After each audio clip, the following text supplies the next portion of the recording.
Super સહેલિયાથી હું નૈમિષા. મારા દરેક વિડીયોમાં મારો એ જ આગ્રહ હોય છે કે આપણે વેરાયટી ઓફ ફૂડ ખાતા શીખીએ અને એના લીધે આપણી બોડીમાં ઇમ્યુનિટી ડેવલપ થાય. એકનું એક ફૂડ ખાવાથી ઇમ્યુનિટી ડેવલપ થવાની જગ્યાએ ઇમ્યુનિટી લો થતી જાય છે. તો આજની મારી રેસીપી એવું જ કંઈક છે. સિમ્પલ, ઇઝી અને ફાસ્ટ, બધાને ભાવે એવું અને પચવામાં હલકું. તો ચાલો જોઈ લઈએ. આજે આપણે બ્રાઉન રાઈસની રેસીપી જોઈ રહ્યા છીએ. મારી પાસે અહીંયા ઇન્ડિયા ગેટના બ્રાઉન રાઈસ છે. તમારી પાસે જે પણ હોય ચાલે. આ બાસમતી રાઈસ છે. બાસમતી રાઈસ ન હોય તો પણ આ રેસીપીમાં ચાલે. ખેતરમાં ઉગાડેલા હોય બ્રાઉન રાઈસ એ પણ ચાલે. તો આ બ્રાઉન રાઈસને આપણે આ જે વાટકી દેખાય છે એ હાફ કપનું માપ છે, એટલે અડધી વાટકી હું બ્રાઉન રાઈસ લઈ રહી છું. તો હાફ કપ ભરી અને બ્રાઉન રાઈસ લીધા છે અને તેની રેસીપી મને નથી લાગતું કે તમે કોઈ દિવસ જોઈ હોય. તો મારી સાથે રહેજો. બ્રાઉન રાઈસનું આપણે ઘણી બધી વસ્તુ બનાવીએ છીએ, જેમ કે બિરયાની, પુલાવ અથવા એકલો રાઈસ બી ઘણા લોકો બનાવતા હોય છે, કેમ કે એમાં ડાયટરી ફાઈબર વધારે હોય છે. તો ચાલો એની નવી રેસીપી જોઈ લઈએ. હવે તેને આપણે મિક્સચરમાં ક્રશ કરી દઈશું અને તેનો લોટ કરી દઈશું. મિક્સચરના નાના બાઉલમાં રાઈસ સારી રીતે ક્રશ થઈ જશે અને તેનો લોટ થઈ જશે. ચાલો ચેક કરીએ લોટ કેવો થયો છે અને આપણે આ રેસીપી માટે લોટ કેવો જોઈએ.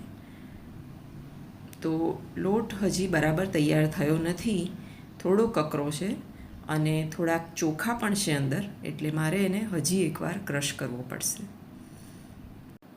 બીજી વાર ક્રશ કર્યા પછી લોટ મારો તૈયાર થઈ ગયો છે અને તે સામાન્ય કકરો જ છે. આવો લોટ મારી રેસીપી માટે ચાલશે. આનાથી ઝીણો જો તમે દળી શકો તો પણ એ આની માટે ચાલશે. તો હવે એ લોટને મેં એ મેજરિંગ સ્પૂનમાં ભરી દીધું છે અને એ પણ હાફ કપ જ થયો છે. તો હવે એને આપણે એક બાઉલમાં લઈ લઈશું અને આગળ જોઈશું કે શું કરવાનું છે. હા, હવે આપણે લઈશું એક તપેલી. એ તપેલીમાં એ જે મેજરિંગ સ્પૂન છે તેનું 3 ગણું પાણી મૂકીશું. એટલે 1 કપ લોટ હતો એની સામે આવા 3 કપ પાણી લીધા છે, એટલે 3 ગણું પાણી લેવાનું છે. હવે પાણીને સરખું ઉકળવા દેવાનું છે અને ત્યાર પછી તેની અંદર આપણે 1 ચમચી જીરું, અડધી ચમચી અજમો, 1 ચમચી ભરીને તલ, 1 ચમચી મીઠું. મીઠું અહીંયા સ્વાદ પ્રમાણે નાખવાનું રહેશે. પાણી ઉકળી રહ્યું છે, સાથે આપણે નાખીશું 1 ચમચી ભરી અને ખારો, એટલે પાપડ ખાર આપણે નાખીશું. હવે તમે સમજી ગયા હશો કે હું શું બનાવી રહી છું. હું બ્રાઉન રાઈસનું ખીચું બનાવી રહી છું. સાથે આપણે કચરેલા મરચાં નાખીશું આપણા સ્વાદ પ્રમાણે. અહીંયા મેં 4 થી 5 લીલા મરચાં લીધા છે. બધા મસાલા નાખ્યા પછી આપણે પાણીને સરસ રીતે ઉકળવા દઈશું અને પાણી સરખસ બોઇલિંગ ઉકળે પછી આપણે તેને એ ચાખી જોઈશું કે તેમાં કોઈ સ્વાદ ઓછો તો નથી પડતો અને ત્યાર પછી આપણે લોટ નાખીશું. અહીં સરસ પાણી ખળખળ ઉકળી ગયું છે અને હવે આ સમયે આપણે જે બ્રાઉન રાઈસ દળ્યા છે તેને આપણે આની અંદર એડ કરી દઈશું. પાણી 3 ગણું છે, તમને ખ્યાલ જ છે. અને બ્રાઉન રાઈસમાં પાણી વધારે જોઈતું હોય છે. જ્યારે આપણે કશું પણ બનાવીએ, પુલાવ બનાવીએ, બિરયાની બનાવીએ કે કંઈ પણ બનાવીએ તો પાણી થોડુંક વધારે જોઈતું હોય છે. પ્લસ તેને લાંબો સમય એને બફા દેવું પડતું હોય છે. તો હાલ તમને લાગી રહ્યું છે કે એકદમ લિક્વિડ જેવું થઈ ગયું છે અને આનો ખીચું કેમનું બનશે. ધીરે ધીરે બધું જ પાણી ચોખા સક કરી લેશે. ઇન કેસ તમારા બ્રાઉન રાઈસમાં પાણી થોડું વધારે પડે તો એક ટીપ છે કે તમે 2 ચમચી આપણો રેગ્યુલર ચોખાનો લોટ આમાં એડ કરી શકો છો. બાકી આ રાઈસને પાણી થોડું વધારે જોઈતું હોય છે એટલે એ ફોર્મ થઈ જ જશે. તો ચોખાના લોટે બધું જ પાણી પી લીધું છે. હવે આપણે એમાં થોડુંક તેલ નાખી દઈશું અને તેને સ્મૂથ કરી દઈશું અને ફરી તેને બોઇલ કરવા મૂકીશું. બોઇલ કરવા માટે તમારી પાસે સ્ટીમર હોય તો એ તમે યુઝ કરી શકો છો. સ્ટીમરમાં ઘણી બધી વખત મેં લોટ બાફતા શીખવાડ્યો છે, પણ અમુક ઘરના છોકરાઓ જે ફોરેનમાં રહે છે એમનો એવો પ્રોબ્લેમ છે કે અમને કુકરમાં લોટ કેવી રીતે બાફવો એ શીખવું છે. તો એ બધા જ બાળકો જેને લોટ ભાવે છે અને તેને ઇઝીલી બનાવીને ખાવો છે તેના માટે આ વિડીયો છે. તો તમે જોઈ શકો છો કે લોટ આપણો સરસ બફાઈ ગયો છે અને કોઈ કહી ના શકે કે આ બ્રાઉન રાઈસમાંથી છે, પણ એ ખરેખર ખૂબ જ હેલ્ધી છે, જે આપણે બધા જ જાણીએ છીએ. ચાલો હવે આવી રીતે કુકર લેવાનું, તેની અંદર નાનું સ્ટેન્ડ મૂકવાનું, પાણી મૂકવાનું અને જે તપેલીમાં તમારું કુકરની અંદર સમાય એ તપેલીમાં લોટ મૂકવાનો. તો આવી રીતે આપણે તપેલી મૂકી દઈશું અને ત્યાર પછી આપણે કુકરનું ઢાંકણું ઢાંકીશું, પણ તેને વિસલ વગાડવાની નથી, ઉપરથી આવું મૂકવાનું છે એટલે એ સ્ટીમથી બફાઈ જશે.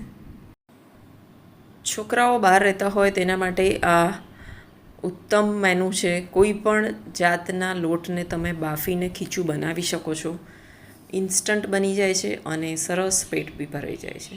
આપણો લોટ અહીંયા બફાઈ ગયો છે અને ચાલો આપણે તેને કાઢી લઈએ. આ લોટના મેં અહીંયા એક મોટા બાઉલમાં કાઢ્યું છે અને તેના હું 2 ભાગ કરી રહી છું. એક જ લોટમાંથી હું તમને બ્રાઉન રાઈસની પાપડી પણ બતાવી રહી છું. અહીં એ અડધી વાડકી જે તમને લોટ બતાવ્યો હતો તેનો જ આ લોટ છે અને તે 3 ગણો થયો છે.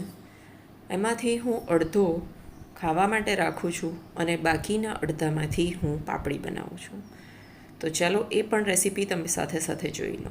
તપેલીમાં મેં આટલો લોટ રાખ્યો છે અને તેને આપણે સ્મૂથ કરી દઈશું. જેમ આપણે લોટાથી વાટતા હોઈએ છીએ, આ ખૂબ જ ઓછો છે એટલે હું ચમચીથી જ તેને સ્મૂથ કરી દઉં છું અને સ્મૂથ કરી અને પછી આપણે તેની પાપડી વણીશું.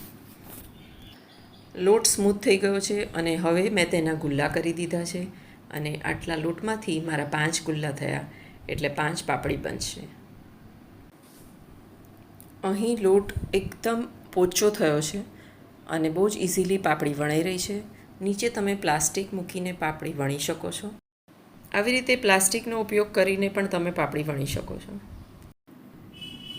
બ્રાઉન રાઈસની પાપડી અને બ્રાઉન રાઈસનો લોટ મેં પહેલી વાર બનાવ્યો અને બિલીવ મી, મને આ લોટ ખૂબ ભાવ્યો અને તેની પાપડી પણ એકદમ સ્મૂથ અને ઇઝીલી વણાય એવી થઈ. લોટ ઘણો પોચો હતો તેથી હાથથી પણ થેપી અને તેને પાપડી થઈ શકતી હતી.